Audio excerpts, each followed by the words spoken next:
व्यक्ति जो चाहे बन सकता है यदि वह विश्वास के साथ इच्छित वस्तु पर लगातार चिंतन करे। मन बहुत चंचल है जो इंसान के दिल में उथल पुथल कर देता है। जैसे वे मेरे पास आते हैं वैसे ही मैं उन्हें ग्रहण करता हूँ। सभी पथपार्थ मानव को मेरी ओर ले आते हैं। इंद्रियों से मिलने वाला सुख पहले तो अमृत जैसा लगता है, लेकिन अंत में यह विष के समान कड़वा होता है। जब ध्यान में महारत हासिल हो जाती है तो मन हवा रहित स्थान में दीपक की लौ की तरह अडिग रहता है। हे अर्जुन, तीनों लोकों में मेरे पाने के लिए कुछ भी नहीं है और नहीं कुछ ऐसा है जो मेरे पास नहीं है। मैं अभिनय करना जारी रखता हूँ, लेकिन मैं अपनी किसी जरूरत से प्रेरित नहीं हूँ। कर्म मुझ पर इसलिए नहीं टिकते क्योंकि मैं उनके परिणामों से जुड़ा नहीं हूँ। जो लोग इसे समझते हैं और इसका अभ्यास करते हैं वे स्वतंत्रता में रहते हैं। ज्ञान की भेंट किसी भी भौतिक भेंट से बेहतर है, क्योंकि सब कामों का लक्ष्य आत्मिक बुद्धि है। जैसे आग की गर्मी लकड़ी को राख कर देती है, वैसे ही ज्ञान की आग सभी कर्मों को भस्म कर देती है। अपना काम हमेशा दूसरों के कल्याण को ध्यान में रखकर करें। अप्राकृतिक कर्म बहुत तनाव पैदा करता है। हर व्यक्ति का विश्वास उसकी प्रकृति के अनुसार होता है। मैं उन्हें ज्ञान देता हूँ जो सदा मुझसे जुड़े रहते हैं और जो मुझसे प्रेम करते हैं। मेरी कृपा से कोई सभी कर्तव्यों का निर्वाह करते हुए भी बस मेरी शरण में आकर अनंत अविनाशी निवास को प्राप्त करता है। जो कार्य में निष्क्रियता और निष्क्रियता में कार्य देखता है वह एक बुद्धिमान व्यक्ति है।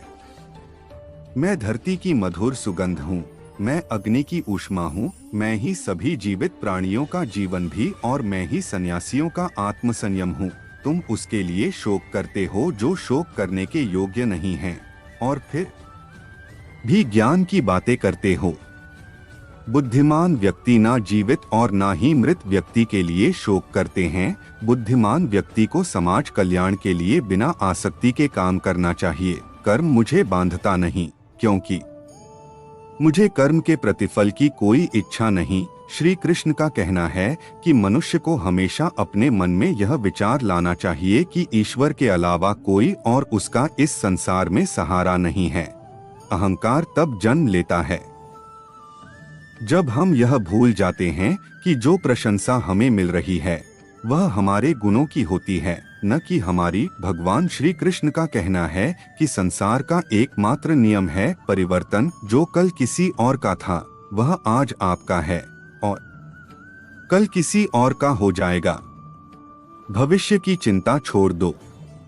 वही ईश्वर जिसने आज तक तुम्हारा साथ दिया है वह कल भी तुम्हारी मदद करेगा। आप वही बन जाते हैं जिस पर आपको विश्वास होता है कि आप बन सकते हैं। जो कुछ भी आपके साथ घटित हुआ है वह अच्छे के लिए हुआ है। जो हो रहा है वह भी अच्छे के लिए है और जो आगे होगा वह भी आपके भले के लिए होगा। श्री कृष्ण कहते हैं कि बुरे कर्म अनायास हो जाते हैं, जबकि अच्छे कर्म स्वेच्छा से किए जाते हैं। अगर व्यक्ति शिक्षा से पहले संस्कार, व्यापार से पहले व्यवहार और भगवान से पहले माता पिता का सम्मान करे तो उसका जीवन कभी भी परेशानियों से ग्रस्त नहीं होगा।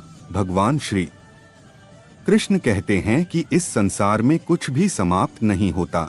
हर अंत के बाद एक नई शुरुआत का इंतजार होता है। जीवन में कभी अवसर मिले तो दूसरों के सारथी बने, न कि स्वार्थी। धर्म का असली रूप कर्मों से ही परिभाषित होता है। कर्मों के बिना धर्म की कोई असल पहचान नहीं है। श्री कृष्ण कहते हैं कि आत्मा शाश्वत है, इसलिए मृत्यु से डरने का कोई कारण नहीं है। अपना मन हमेशा कार्य पर केंद्रित रखें, परिणाम या इनाम की चिंता न करें। श्री कृष्ण कहते हैं कि मैं ही इस सृष्टि का निर्माण, पालन और सहार करता हूँ। लोग सत्य को छुपाने की कोशिश करते हैं, लेकिन सत्य कभी भी दब नहीं सकता और न ही मिट सकता है। मौन सबसे अच्छा जवाब है जब सामने वाले व्यक्ति के लिए आपके शब्दों की कोई अहमियत न हो। भगवान श्री कृष्ण कहते हैं कि जब भी इस संसार में अधर्म बढ़ेगा और धर्म कमजोर होगा, तब मैं अवतार लूंगा और धर्म की पुनर्स्थापना करूंगा। मनुष्य की आस्था की असली परीक्षा तब होती है जब उसे उसकी इच्छाएं न मिलें, फिर भी वह भगवान के प्रति आभार महसूस करे। जीवन और युद्ध में सफलता केवल 3 गुणों से मिलती है: धैर्य, धर्म और साहस। श्री कृष्ण कहते हैं कि जो व्यक्ति अपने मन पर नियंत्रण नहीं रखता, उसका मन उसे नियंत्रित कर लेता है और वही उसका शत्रु बन जाता है।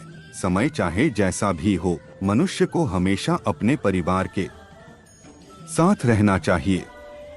परिवार के साथ सुख आए तो वह बढ़ता है और दुख आए तो वह बांट जाता है। श्री कृष्ण कहते हैं कि अच्छे लोगों का संग भगवान की कृपा से मिलता है, लेकिन बुरी संगति का चुनाव हम खुद करते हैं।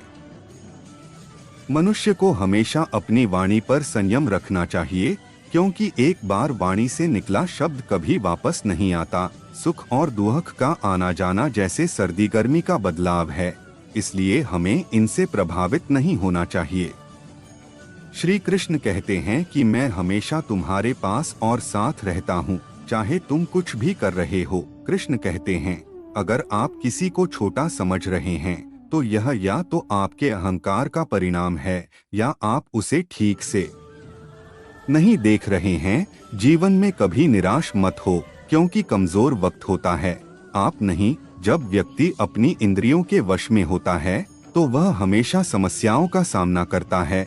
व्यक्ति उस चीज पर शोक करता है जो इसके योग्य नहीं होती। एक बुद्धिमान व्यक्ति कभी किसी जीवित या मृत के लिए शोक नहीं करता। अगर आप दूसरों से अच्छे की उम्मीद रखते हैं तो खुद भी बुरा करके उन्हें निराश